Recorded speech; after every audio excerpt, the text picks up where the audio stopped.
Alright boys, welcome back to another video. Knicks Daily here. Today we're going to be reacting to the Knicks 116-107 victory Wednesday night over the Miami Heat. This was a very encouraging game. There's been stretches this season where we've looked like an elite team, and then there's been stretches where we look just completely new because, again, it's a new team. It's going to take time. I didn't think we'd be the best throughout our first 10 games, and so far, well, we haven't, but again, we blew out the Pacers, who certainly are going to make the playoffs this year. And then we just beat the Heat despite being down 13. We're able to come back thanks to stops, hitting three balls, attacking the basket.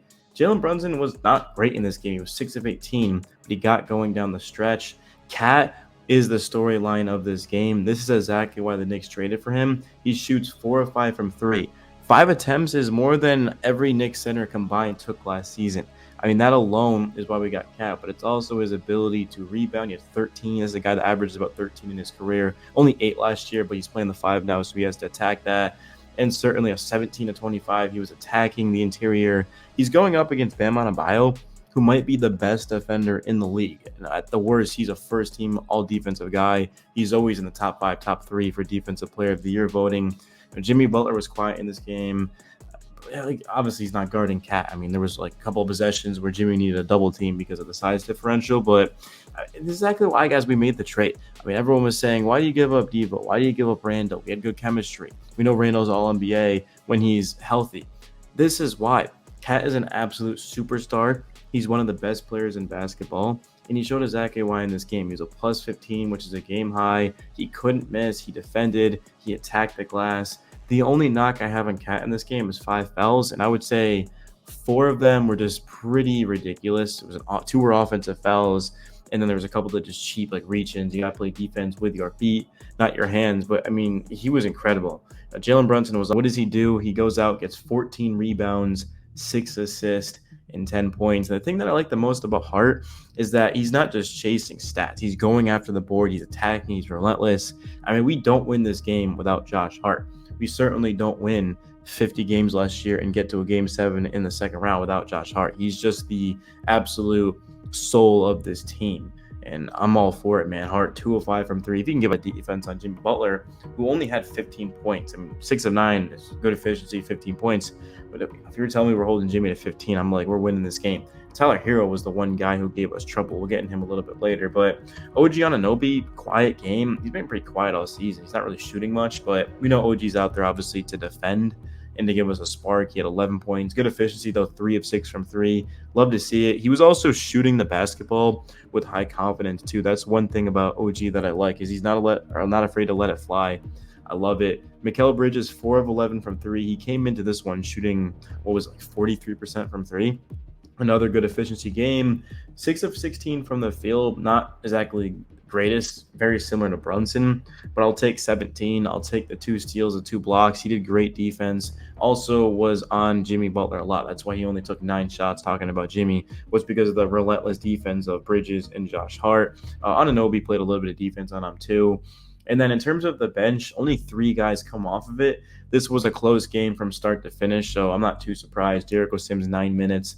Cam Payne plays 12 minutes. Miles McBride plays 25 minutes. Deuce was great. He was 2 of 5 from 3, 3 of 18 from the field. He wasn't -3, but he had 10 points. But Deuce, he came in. He gave us a spark. I mean, as soon as he came in, he started to knock down shots. He had 10 quick points. And I'm liking what I'm seeing out of McBride. He's been one of our best players this season. And, guys, we shot 45% from 3, 48.8% from the field, 90 from the free throw line. I mean, just ridiculous efficiency. Very pleased with the team tonight. 42 rebounds, 30 assists, 8 steals, 4 blocks, just 9 turnovers. You take a look at the Heat. Let's see what we beat them in. We beat them in, I'm pretty sure, everything. If I'm being, we literally beat them in everything I just named. They had 10 turnovers. So good job. We also beat them in fouls by 1. So we just basically did everything better, and that's why we won this game. But without Cat, certainly we get blown out of the water in this one. But Tyler Herro, 35 minutes, guys. 34 points, 8 of 13 from 3. Herro hit some tough shots, but we just did not do a good job defensively on him. And I'm not overly surprised because some of it was Jalen Brunson just not getting hand up, not getting over a screen or something like that. But it really was a lot of guys. We just didn't do a good job of rotating and contesting Herro. And part of it was just he couldn't miss too. We know Tyler Herro is one of the best shooters in this league. I remember when he was at Kentucky, he literally got practice to end early because he just went up and down the court and hit so many threes in a row, and the coach challenged him, Coach K. So, yeah, good job for Tyler Herro if you're a Heat fan. I mean, for us, not great, but just happy to get out of here with a win. It's been a sloppy start to the season, which, again, I expected. I'm not here to say, oh, my God, we lost the trade, or oh, my God, I'm nervous. I knew the Knicks would not get out to the best start to start the season. I said that the entire offseason. The Boston Celtics had a historical night. They were shooting 75% from three throughout the first three quarters. Nobody was winning that game unless you were shooting better, but good luck. Indiana, we blew them out. And then the Cavs game, we were up. Was it like 12-13? And then we just couldn't buy a bucket. We gave up 110. I mean, the Cavs had scored 135, 134 before that game.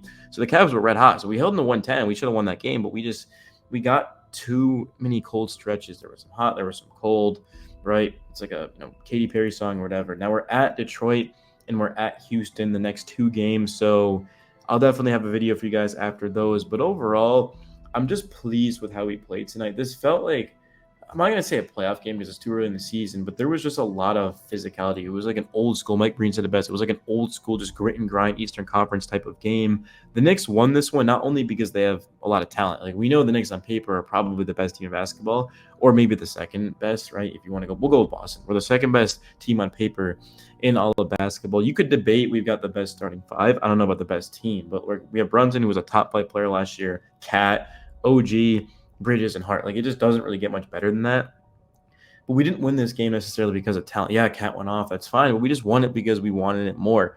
You could tell the Knicks wanted this game. They were down 13, and then they had a switch where it was like, okay, let's turn it on, turn up, and figure out a way to do it. And then that's where the talent kicks in. It's not just having a good team. You also need to get after it if you want to win a championship, like the Boston Celtics, right? Like Jaylen Brown, and I'm looking at an Al Horford, Kristaps Porzingis. Like, these guys, they're good players, they're studs, but they go out there and they just find a way to get it done. And that's what the Knicks did, and that's what the Knicks need to continue to do. Now, thankfully, our next two games are against teams that aren't that great. Houston's got a good defense. I'd even say an elite defense. Tickets as low as $9. Yeah, dude. Rockets games are so cheap. You guys want to go fly out to Houston, definitely recommend it, man. From somebody who actually lives in Houston now, it's pretty cool. So I'm in support the Knicks too. But Detroit, they just won their first game tonight against the Sixers in Philly. At Atlanta, so we really 3 games. Are the Hawks good this year? I haven't been following anyone but the Knicks. Hawks are 2-3, so 3 games we've got to have. To that point, you're looking at being 5-2, which would be even better than I thought. But then Milwaukee, Indiana, Philly. Who knows if Embiid and PG will be back for that? Chicago, Brooklyn, Washington. So it really, guys, if we can just get through the first 10 games, we're going to be pretty golden. But yeah, it's your boy Knicks Daily. Let me know your thoughts in the video, guys. I haven't made a video in over a week. I mean, I've just been craving to make a Knicks video. So smash the like button. Let's try to get this to 500, bro. Peace.